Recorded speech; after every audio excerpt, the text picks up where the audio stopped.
Welcome to the Deep Dive. Today we're taking a deep plunge into a truly fascinating topic shaping our urban future: citizen engagement within smart cities. Our source for this exploration is a crucial part of the book, Smart Cities, China's Model of Success, by Eduardo Moreno L.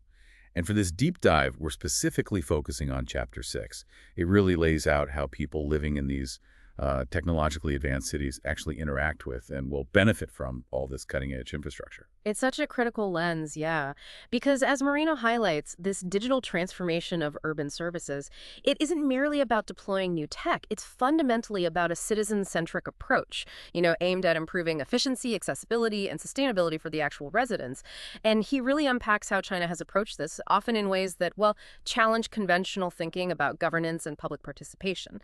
That's where it gets really interesting, right? So Moreno begins by illustrating how daily life in Chinese smart cities is being fundamentally reshaped through these digital services. Yeah. Let's maybe start with transportation. That's an area where most of us feel the daily grind. He talks about intelligent traffic management systems. How do these systems, as Moreno describes them, truly revolutionize the commute? Well, he describes them as these really sophisticated networks. They leverage real-time data from like a huge array of sensors, cameras, GPS systems, all that stuff. And this data feeds into these AI-driven platforms that don't just react to traffic, they actually predict patterns. He points to cities like Shenzhen and Hangzhou. They've implemented these systems to optimize signal timing, reroute traffic, even manage public transport fleets more effectively. And the result, he notes, is significantly reduced congestion, shorter travel times, and also a measurable decrease in vehicle emissions. Wow. Imagine shaving minutes, maybe more, off your commute every single day. That's the kind of tangible benefit he's talking about. And it's not just about getting places faster. Moreno reveals a powerful impact on healthcare, too. He details how digital transformation has opened up telemedicine, electronic health records, EHRs, right? And then even AI-based diagnostic tools. This isn't just a convenience thing, is it? He really emphasizes its role in accessibility. Absolutely. Moreno argues that China's real innovation here isn't just, digitizing the old systems. It's leveraging telemedicine and AI to basically leapfrog the traditional infrastructure gap. So Yeah. it's effectively bringing specialized care to millions in underserved areas who maybe didn't have much access before. Right. He cites China's Healthy China 2030 initiative, which Yeah. actively pushes these digital health solutions. Platforms like Ping Good Doctor, WeDoctor, they allow remote consultations, even AI-assisted diagnostics sometimes. It really eases the burden on physical facilities and makes healthcare more equitable across these vast distances. It's kind of a model of distributed accessibility. It fundamentally changes the patient experience. That's a massive shift. Okay, so beyond personal convenience and health, Moreno also delves into public safety. He highlights this immense integration of digital surveillance, facial recognition tech, predictive policing algorithms. He uses Beijing and Shanghai as prime examples where these systems are instrumental. Can you elaborate a bit on how these technologies work together for safety, according to the book? Yeah, so in these huge urban centers, Moreno explains that surveillance cameras, often integrated with facial recognition, they feed data into central analytical hubs. And this gets complemented by data from, say, social media monitoring and emergency call centers. Then AI processes this enormous data set to detect incidents, assess how severe they are, and enable really rapid coordinated responses. Predictive policing algorithms, for instance, they analyze historical crime data to sort of forecast where and when incidents are most likely to happen, which allows for proactive deployment of resources. The stated aim, as he presents it, is a significant reduction in crime rates and an increase in overall public safety. Okay, and what about education? How is this digital transformation impacting the classroom, the learning experiences? Moreno describes a pretty significant revolution there as well, moving beyond the traditional models. We're talking e-learning platforms, virtual classrooms, AI-driven educational tools that can offer really personalized learning experiences. The Smart Education China initiative is a key part of this. It aims to make education more accessible, more inclusive. And it needs that these tools aren't just for remote learning, they can actually tailor curricula to individual student needs, provide targeted support, enrichment, basically equipping students for the digital age right from the ground up. So, okay, we have all these individual digital services: transport, healthcare, safety, education, each transforming daily life. What does Moreno say is the underlying force enabling all this? He really emphasizes that it's all powered by this incredibly robust digital infrastructure. We're talking widespread, 5G networks, extensive cloud computing capabilities, sophisticated big data analytics, and importantly, these aren't just isolated developments. They're deeply supported by these ambitious government initiatives like the Digital China Strategy and the new infrastructure plan. Moreno portrays it as this cohesive national-level strategy. It combines top-down policy with bottom-up implementation, creating this comprehensive digital ecosystem that really underpins the entire smart city concept in China. Right, the foundation.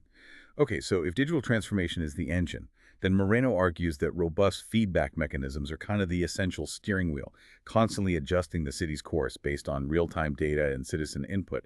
How does he illustrate this continuous loop of information? He details how these extensive sensor networks are just deployed everywhere throughout the urban environment. Think about road sensors feeding data into traffic lights or environmental sensors monitoring air quality. This data is collected constantly, processed by machine learning algorithms. So for traffic, this means predicting patterns, optimizing signal timing to cut congestion. Similarly, smart grids use real-time data to balance energy supply and demand with, frankly, remarkable precision. This continuous monitoring and automated adjustment, it's central to achieving that efficiency and sustainability goal. And it extends to public safety too, doesn't it? He mentions a similar feedback loop there. Yes, exactly. Surveillance cameras, social media feeds, emergency call centers, they aren't just passively collecting data, they're feeding it into central hubs where AI processes it, detecting incidents, assessing severity, coordinating rapid responses. But, and this is crucial, Moreno stresses that these mechanisms aren't just about automated tech. He highlights that citizen engagement platforms are a really important part of this feedback loop. These platforms let citizens report issues, provide suggestions, directly participate in decision-making. They offer these invaluable insights into public sentiment, on-the-ground realities that maybe no sensor can capture. Got it. So this proactive, data-driven approach, constantly refined by both tech and human feedback. Moreno presents this as a core reason for China's smart city success. Shifting gears slightly, Moreno also dedicates a significant section to transparency initiatives. This really gets to the foundation of trust and effective governance. What does he actually mean by transparency in this specific context? Yeah, he's quite clear that it isn't just about making information available somewhere. It's about making it accessible and usable for everyone, citizens, businesses, policymakers. The goal is really to foster greater accountability and allow for more informed decision-making right across the board. Okay, so how do they achieve this practical transparency? He details several key components, starting with open data platforms. Right. These platforms are designed to provide real-time data on a whole range of urban indicators. Everything from traffic flows, public transport schedules, to pollution levels, even municipal budget allocations. By making this data easily accessible, the government aims to empower citizens, empower them to make informed decisions, maybe even hold public officials accountable. Moreno also mentions the integration of blockchain technology in some areas, like land ownership records or public procurement processes. Blockchain, interesting. Yeah, what's fascinating there is how blockchain's decentralized and immutable nature, the fact it can't easily be tampered with, helps reduce opportunities for corruption. It fosters greater public trust by essentially creating this tamper-proof digital ledger for certain transactions. And this isn't just a one-way street, data flowing out. Moreno talks about participatory platforms too, where citizens can directly engage with city planners. Exactly. These could be mobile apps, online portals, dedicated websites, places where citizens can report problems like potholes or broken streetlights, suggest improvements for public services, or provide direct input on urban development projects. This mechanism helps ensure citizens' voices are heard and considered. It fosters a sense of shared ownership. However, Moreno also highlights this crucial balance. You need transparency, but you also have to rigorously protect individual data privacy through stringent regulations and anonymization techniques. It's a constant tension. So what's the big picture impact then of these transparency initiatives? Moreno outlines several benefits, right? He does. He identifies clear economic benefits. Transparency can spur innovation by providing data for new services. There are social benefits, fostering that greater sense of ownership and community involvement. And politically, it's intended to improve governance and accountability. But importantly, he doesn't shy away from the challenges. Things like ensuring the accuracy and integrity of the data, preventing breaches, and overcoming potential resistance, maybe institutional resistance, to sharing information. That leads us nicely into public participation. Moreno argues this is absolutely critical. It ensures that smart city innovation actually aligns with what citizens truly need and want, beyond just the services themselves. He really sees it as fundamental for fostering a sense of ownership, deep community involvement. Moreno explains various methods for this, from traditional things like surveys and public consultations to more innovative approaches like participatory budgeting. Where people actually help decide budgets. Yeah, where citizens directly influence how some public funds are allocated. These mechanisms provide invaluable insights into what people prefer, and they help identify potential challenges early on, like concerns around data privacy or accessibility, which can then be proactively addressed. But this raises a key question. Right. How do they make this participation widespread and actually impactful? It's one thing to offer it, another to get people involved. Moreno suggests technological platforms are key here. Exactly. In cities like Hangzhou and Shenzhen, he points out that mobile apps and online portals are widely used. They allow residents not only to report problems, but also to participate in surveys, polls, even directly in some decision-making processes. Moreno even cites these co-creation initiatives like hackathons and innovation labs. Co-creation. Yeah, where citizens, researchers, tech experts all come together to develop solutions. He gives examples from Smart Shanghai for things like mobility and waste management.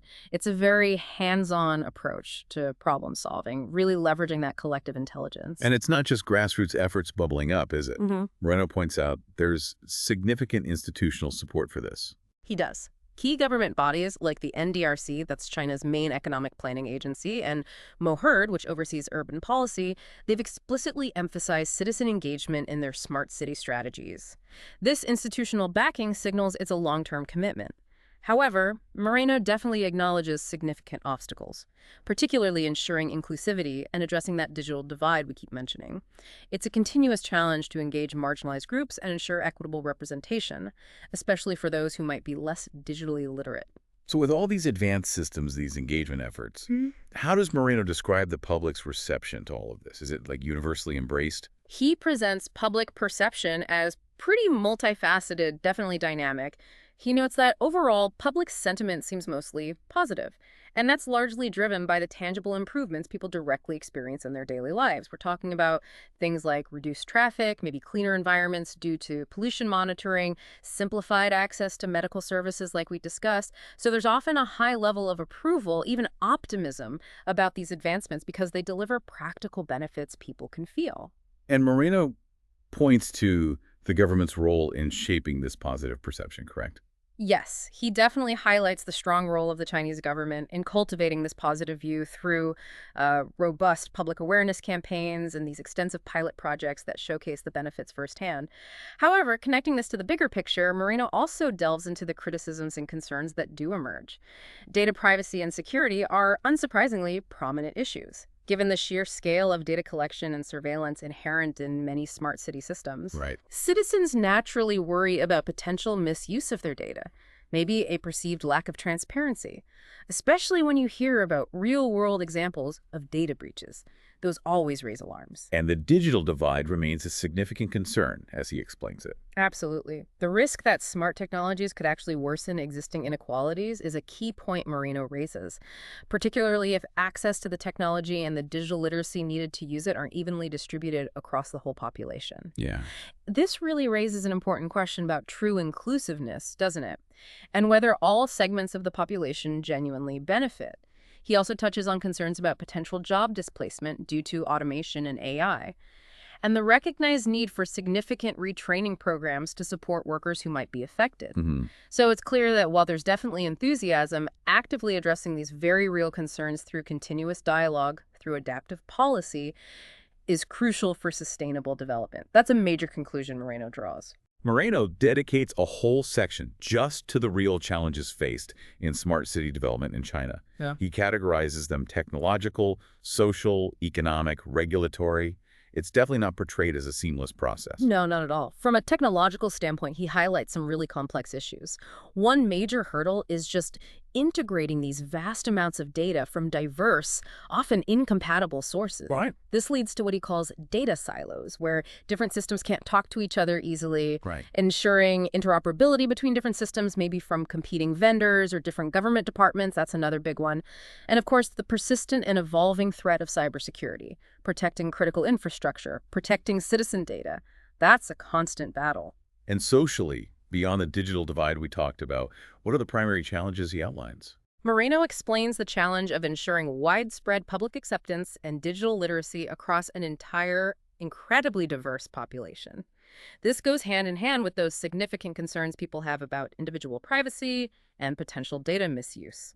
He also reemphasizes the profound societal impact of automation on employment, which requires really careful planning and strategic investment in, well, human capital, retraining, reskilling. From an economic perspective, Moreno makes it clear that this scale of transformation, it doesn't come cheap. Oh, indeed. The sheer scale of investment required for deploying infrastructure like 5G networks, ubiquitous IoT devices, massive data centers, it's immense. Moreno details the reliance on public-private partnerships, or PPPs, to fund these ambitious projects. But he emphasizes the critical need for careful alignment of interests between the public and private sectors, and perhaps more importantly, ensuring the equitable distribution of the benefits that come from these investments across all segments of society. That's key. And finally, the regulatory landscape seems to pose its own set of hurdles. Yes. Moreno points out that the rapid pace of technological innovation often just outstrips the ability of regulators to keep up. This can create legal ambiguities, gaps in the rules.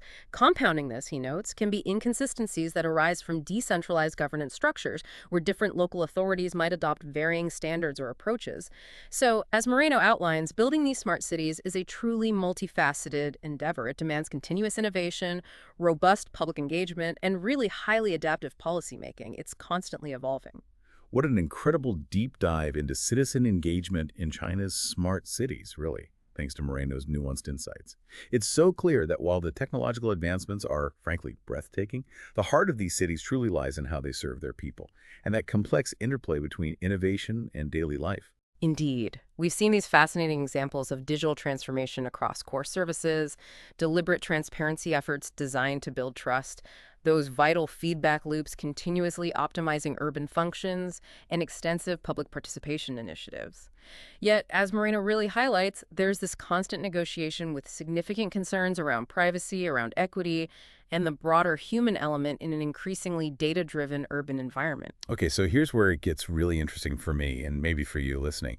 After hearing about all these advancements and the challenges Moreno details, what stands out to you as maybe the single most critical factor for any smart city, anywhere, to truly succeed in serving its citizens in the long run?